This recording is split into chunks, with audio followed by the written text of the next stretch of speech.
Hello అండి. నా పేరు డాక్టర్ సింధు లక్పతి. నేను ఇపియాన్ పెయిన్ మేనేజ్మెంట్ సెంటర్ నుంచి మాట్లాడుతున్నాను.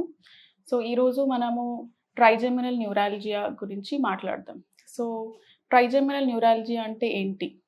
సో, దీన్ని సూసైడ్ డిసీజ్ అని గూడా అంటాము. ఎందుకు అంటే దీనివల్ల వచ్చే నొప్పి అంత సివియర్‌గా ఉంటది.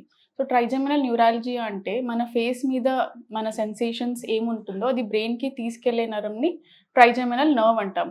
సో, ఆ నర్వ్ నుంచి వచ్చే నొప్పిని ట్రైజెమినల్ న్యూరాలజీ అంటాం. సో, ఈ నొప్పి మనకు ఎవరెవరిలో చూడొచ్చు. కామన్‌గా మనం ఏమనుకుంటుంటామంటే ఇది పెద్దవాళ్ళలో ఎక్కువ కామన్ అనుకుంటాం. 50 సంవత్సరాలు పైన.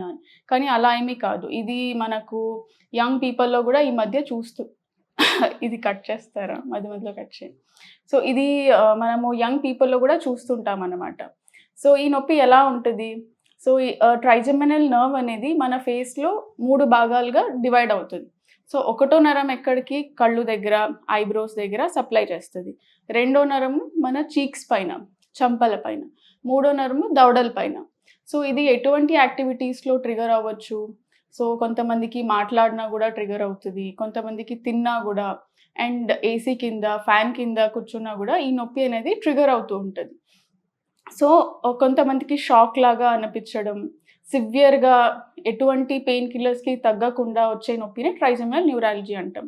సో, చాలామంది ఏమనుకుంటారు ఇది పళ్ళ వల్ల వచ్చే సమస్య, దవడలు నుంచి వచ్చే సమస్య అని చెప్పి చాలామంది పళ్ళు తీయించుకోవడం ఇవన్నీ జరుగుతుంటది. సో, మన దగ్గర వచ్చే పేషెంట్స్ ఇవన్నీ ఫినిష్ చేసుకొని మన దగ్గర వస్తారు. సో, మనం వాళ్ళని డీటెయిల్‌గా ఎగ్జామిన్ చేసి ఇది ట్రైజెమినల్ న్యూరాలజీ అని డయాగ్నోస్ చేస్తాం.